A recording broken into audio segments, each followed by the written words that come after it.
नमस्कार, आपण पाहत आहात पुणे लाईव्ह न्यूज. पाहुयात दिवसभरातील ठळक घडामोडी.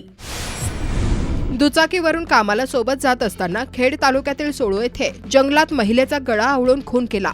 त्यानंतर पुरावा नष्ट करण्याच्या उद्देशाने महिलेच्या गळ्याला ओढणी बांधून मृतदेह अडकवून आत्महत्या केल्याचा बनाव केला. घटना शुक्रवारी 20 फेब्रुवारी रोजी सायंकाळी 4:30 वाजताच्या सुमारास घडली. या प्रकरणी आळंदी पोलिसांनी आरोपीला अटक केली आहे. पार्वती दगडूजी दराडे, वय वर्ष 30, राहणार माऊली पार्क, राजगुरुनगर बँकेच्या मागे, आळंदी, तालुका खेड असे खून झालेल्या महिलेचं नाव आहे. या प्रकरणी पोलीस उपनिरीक्षक कुमार गिरी गोसावी यांनी आळंदी पोलीस ठाण्यात फिर्याद दिली आहे. विष्णू महादेव पावडे, वय वर्ष 32, मूळ राहणार हदगाव, परभणी, सध्या राहणार धानोरे, खेड याला पोलिसांनी अटक केली आहे. मयत पार्वती दराडे आणि आरोपी विष्णू पावडे हे एकमेकांच्या ओळखीचे होते. ते एकत्रित काम करत होते. शुक्रवारी सायंकाळी 4 वाजताच्या सुमारास ते कामाच्या निमित्ताने दोघेही घराबाहेर पडले. दुचाकीवरून कामावर जात असताना सोळू तालुका खेड येथील जंगलात गेले. तिथे काही कारणावरून दोघांमध्ये वाद झाला. तिथेच विष्णूने पार्वतीचा गळा आवळून खून केला. गुन्हा लपवण्यासाठी त्याने मृतदेह एका झाडाला स्कार्फच्या सहाय्याने 4 फूट उंचीवर बांधून ती आत्महत्या असल्याचे भासवले. आरोपी घटनास्थळावरून पळून गेला होता, मात्र पोलिसांनी त्याला बेड्या ठोकल्या आहेत. आळंदी पोलीस या प्रकरणाचा अधिक तपास करत आहेत. अनेक वर्ष प्रलंबित असलेला खेड तालुक्यातील हेद्रुज खिंड हा रस्ता खेड तालुक्याचे आमदार बाबाजी काळे यांच्या प्रयत्नातून चालू होत आहे. वन विभागाची या रस्त्यासाठी मोठी अडचण होती. आमदार काळे यांच्या प्रयत्नांमुळे या रस्त्यासाठी परवानगी मिळाली असून रस्ता वाहतुकीसाठी बंद असणार आहे. त्यामुळे कामगार, ग्रामस्थ आणि नागरिकांनी पर्यायी रस्त्याचा वापर करावा. सदरचा रस्ता MIDC कामगार आणि दळणवळणाच्या दृष्टीने अत्यंत महत्त्वाचा आहे. या रस्त्यावर विशेष लक्ष केंद्रित केल्याने आमदार काळे यांचे वाशेरे, हेद्रुज आणि पंचक्रोशीतील सर्व ग्रामस्थांच्या वतीने अभिनंदन होत आहे. दरम्यान हेद्रुज बच्चेवाडी मार्गे पुढील काही दिवस दळणवळण होणार नाही. हा मार्ग वाहतुकीसाठी बंद ठेवण्यात येत आहे. सदर रस्त्याचे काँक्रिटीकरण करण्याचे काम व खिंड तोडण्याच्या कामास वन विभागाच्या अधिकाऱ्यांनी हरकत घेतली होती. त्यामुळे सदर काम सुरू करता आले नव्हते. आमदार काळे यांच्या प्रयत्नांनी सर्व अडथळे दूर झाले असून काम सुरू करण्यात आले आहे. तळेगाव चाकण शिक्रापूर राष्ट्रीय महामार्गावरील तात्पुरत्या अपघात प्रतिबंधक उपाययोजना आणि रस्त्याच्या डागडुजीसाठी 45 कोटींच्या कामाचा कार्यारंभ आदेश निघून महिना उलटला आहे. यानंतरही तळेगावच्या बाजूने अद्यापही काम सुरू झालेले नाही. साईड पट्ट्यांवर ऐन रस्त्याकडेला मोठे खड्डे पडले आहेत. त्यामुळे अनेक वाहनांचे अपघात होत आहेत. यानंतरही रस्ता सुरक्षा उपाययोजना करण्याबाबत सार्वजनिक बांधकाम विभाग अद्यापही सुस्तच आहे. आळंदी येथील पवन मावळ धर्मशाळेशेजारील राहत्या घरातून 24 वर्षीय विवाहित महिला बेपत्ता झाल्याची तक्रार तिच्या पतीने आळंदी पोलीस ठाण्यामध्ये दिली आहे. सायली श्रीराम भूतकर, वय वर्ष 24, राहणार आळंदी देवाची, तालुका खेड असे बेपत्ता झालेल्या विवाहितेचे नाव आहे. याबाबत तक्रार बेपत्ता महिलेचा पती श्रीराम अर्जुन भूतकर, वय वर्ष 26, राहणार आळंदी, मूळगाव पाथरोड, माजलगाव, जिल्हा बीड यांनी आळंदी पोलीस ठाण्यात दिली. खेड तालुक्यातील राजगुरुनगर SD स्टँड येथे शिरोली तालुका खेड येथील 66 वर्षीय महिला साबुर्डी गाडीत आपल्या हातातील 2 पिशव्या घेऊन गर्दीतून बसमध्ये चढत असताना कोणीतरी अज्ञात इसमाने त्यांच्या हातातील 67,740 रुपयांची सोन्याची 2 तोळे वजनाची बांगडी गर्दीचा फायदा घेऊन नकळत कापून चोरून नेली आहे. खेड पोलिसात 4 दिवस फेऱ्या मारल्यानंतर अखेर याबाबतचा गुन्हा दाखल करण्यात आला आहे. दरम्यान राजगुरुनगर बस स्थानकावर चोरट्यांचा सुळसुळाट पुन्हा झाला असून प्रवाशांना याचा सामना करावा लागत असल्याच्या तक्रारी दिवसेंदिवस वाढत आहेत. तर महिलांचे दागिने SD बसमध्ये महिला प्रवासी चढत असताना गर्दीचा फायदा चोरटे घेत असल्याच्या तक्रारी घेण्याबाबत खेड पोलिसांचे दुर्लक्ष होत आहे.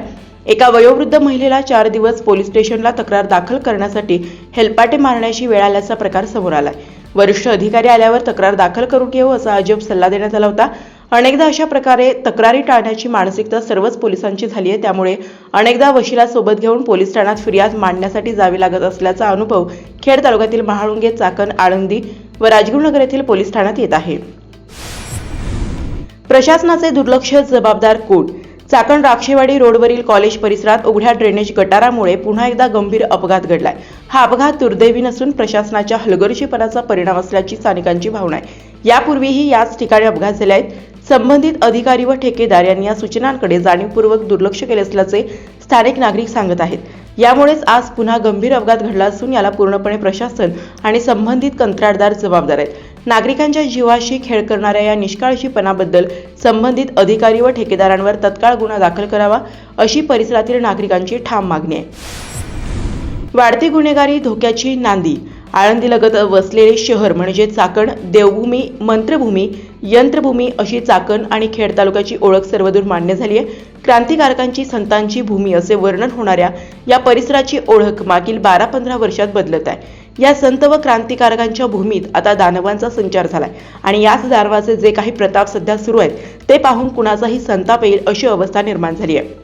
शांत शहर म्हणून चाकण परिसर आणि खेड तालुक्याची असलेली ओळख आता बदलू लागली आहे. गेल्या 15-20 वर्षात चाकणसह खेड तालुक्याचा झपाट्याने विकास झालाय आणि गुन्हेगारीही तेवढ्याच प्रमाणात वाढली आहे. मागील काही वर्षात एकमेकांना संपवण्याच्या घटना घडल्या आहेत आणि अजूनही त्या चालू आहेत. अनेक गुन्हेगार आणि अत्याचार करणारी गुंड मंडळी मात्र समाजात उजळ माथ्याने फिरत आहेत. चाकण औद्योगिक भागात आणि ठिकठिकाणी गुन्हेगारी कुणाच्या जीवावर चालते, कोण ही सगळी यंत्रणा सांभाळतो हे पोलीस सोडून सगळ्या चाकण शहराला आणि नागरिकांना माहीत झाले आहे. पण ही गुन्हेगारी मोडीत काढण्याची इच्छा नसल्याने गुन्हेगारी फोपावली आहे. याच गुन्हेगारांच्या जीवावर अनेक अवैध व्यवसाय बिनदिक्कतपणे चालतात. सामान्य नागरिक दहशतीत राहतात असा अनेकांचा समज आहे. मात्र जळक्षोभ उसळल्यास जबाबदारी कुणाची हा प्रश्न अनेक उत्तरांचा धनी आहे. अनेक राजकीय पक्षांनी देखील या गुंडांना आपापल्या पदरी पोचले असल्याच्या सामन्यांचा सडेतोड आरोप आहे. अनेक राजकारणी देखील बाहेरील टोळ्यांना स्थानिकांचा बंदोबस्त करण्याच्या सुपाऱ्या देत असल्याचं लपून राहिलेलं नाही. मागील काही दिवसात गुन्ह्याचा हा आलेख वाढत चालला असून कोयते पिस्तुलाचा वापर खेळण्यासारखा होत आहे. ही गंभीर गोष्ट जर वेळीच आवरली नाही तर चाकणसह खेड तालुक्याचा बिहार होण्यास वेळ लागणार नाही अशी स्थिती निर्माण झाली आहे. अनेक युवकांनी अशा टोळ्या ग्रुप करायचे आणि त्या माध्यमातून गुन्हेगारी करण्याचा नवा ट्रेंड या भागात रुजू पाहत आहे. सोशल माध्यमात फिरणाऱ्या रील्स खूप धक्कादायक आहेत. गुन्हेगारीकडे वळणारी ही पावले रोखण्याचे मोठे आव्हान पोलीस आणि समाजासमोर आहे. केवळ दंडुकेशाहीने हा प्रश्न सुटणारा नाही. गुन्हेगारी करणाऱ्या युवकांच्या टोळ्या बंद पाडायच्या असतील तर या टोळ्यांमध्ये होणारी भरती थांबवावी लागेल.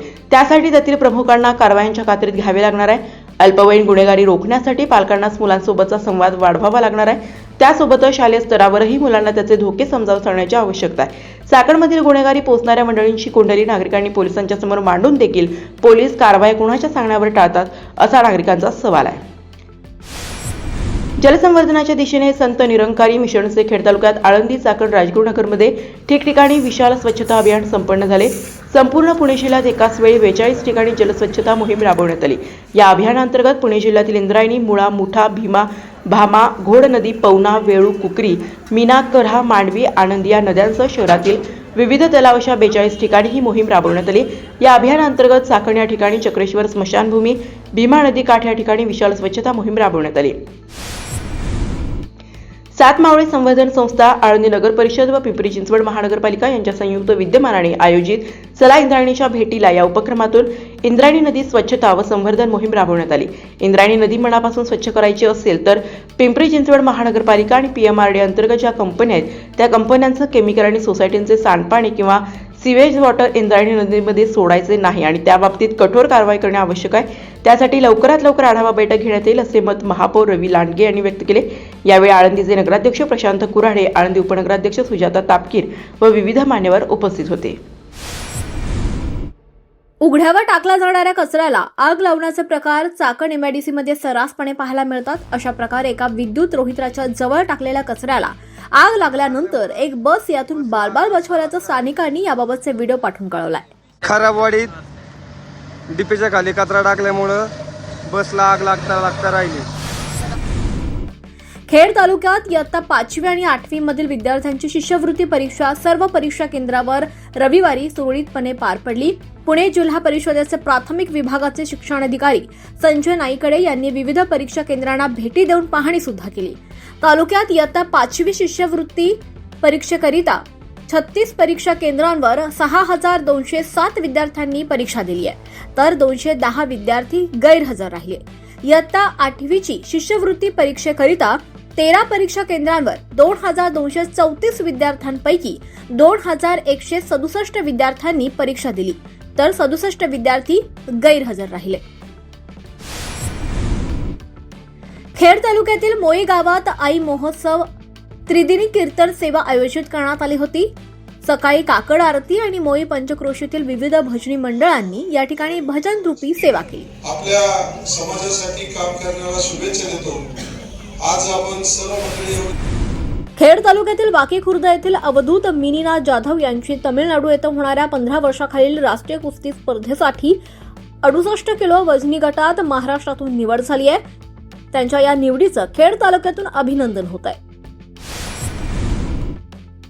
आळंदी येथील श्री ज्ञानेश्वर प्राथमिक विद्या मंदिर प्रशालेत मातृपितृ पूजन सोहळा उत्साहात साजरा करण्यात आला. उन्हाचा कडाका वाढू लागलाय, त्यामुळे मागील पंधरवड्यात 20 रुपये किलो दराने मिळणारी लिंबे आता खाऊक बाजारात तब्बल 100 रुपये किलो दराने विक्री होत आहे. किरकोळ बाजारात लिंबाचे दर भडकलेत. चाकण मार्केटमध्ये कर्जत जामखेड भागातून मोठ्या प्रमाणावर लिंबाची आवक होत असते.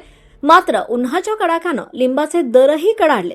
चाकण मार्केटमध्ये रविवारी लिंबाला प्रति किलोस तब्बल 100 रुपयांचा भाव मिळाल्याचं लिंबाच्या विक्रेत्यांनी सांगितलं.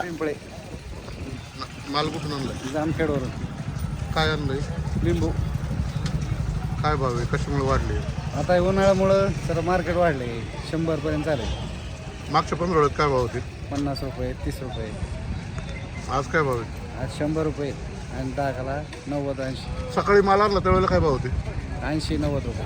आता दुपारपर्यंत 100 रुपयापर्यंत गेले. मुस्लिम समाजाचा पवित्र समजला जाणारा रमजान महिना आता सुरू आहे. या काळात सायंकाळी उपवास सोडण्यासाठी मोठ्या प्रमाणावर फळांची खरेदी होत आहे. त्यामुळे फळांची आवक आणि दर दोन्ही वधारलेत. चाकण मार्केटमध्ये खाऊक बाजारात सध्या वेगवेगळ्या प्रकारची फळे विक्रीसाठी येत आहेत. याच फळांचे खाऊक बाजारातील दर काय आहेत थोडक्यात पाहूया. खेड कृषी उत्पन्न बाजार समिती, उपबाजार, महात्मा फुले मार्केट यार्ड या ठिकाणी फळभाज्या असेल, पालेभाज्या असेल यांची आवक ही मध्यम स्वरूपाची आहे, पण भाव आहे तसेच आहेत. आज रोजी हे रमजानचा सण चालू झाल्यामुळे यात फ्रूटची मागणी व्यापाऱ्यांची जास्त आहे, परंतु बाजारामध्ये फ्रूटची आवक ही अतिशय कमी प्रमाणात आहे आणि भावाला मात्र उच्चांक भाव आहेत सगळेच. मागील वर्षी कलिंगड 10 ते 12 रुपये किलोच्या पुढे भाव नव्हता, त्याला तर आज 30 ते 35 रुपये किलो आहे. त्याचप्रमाणे खरबूज असेल, खरबूजसुद्धा मागील वर्षी 20 ते 22 रुपये किलो असायचे, तेच खरबूज आज 30 ते 35 रुपये किलो आहे. त्याचप्रमाणे मोसंबी असेल, मोसंबीलासुद्धा भाव मागील वर्षी कमी भाव होता, आता यावर्षी 20 ते 30 रुपये किलो मोसंबीला भाव आहे. त्याचप्रमाणे संत्रा असेल, संत्रा 80 ते 90 रुपये किलो संत्रा आहेत. त्याचप्रमाणे द्राक्ष असतील, द्राक्षेसुद्धा 100 ते 150 रुपये किलो आहेत. त्याचप्रमाणे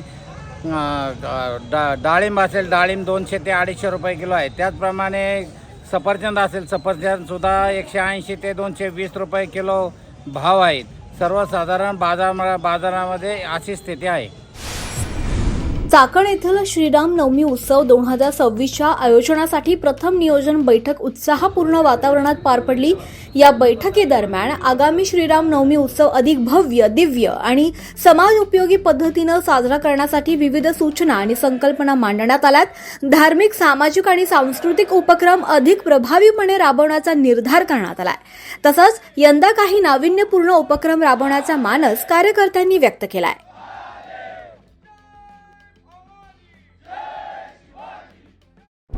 नमस्कार, आपण पाहत आहात पुणे लाईव्ह न्यूज.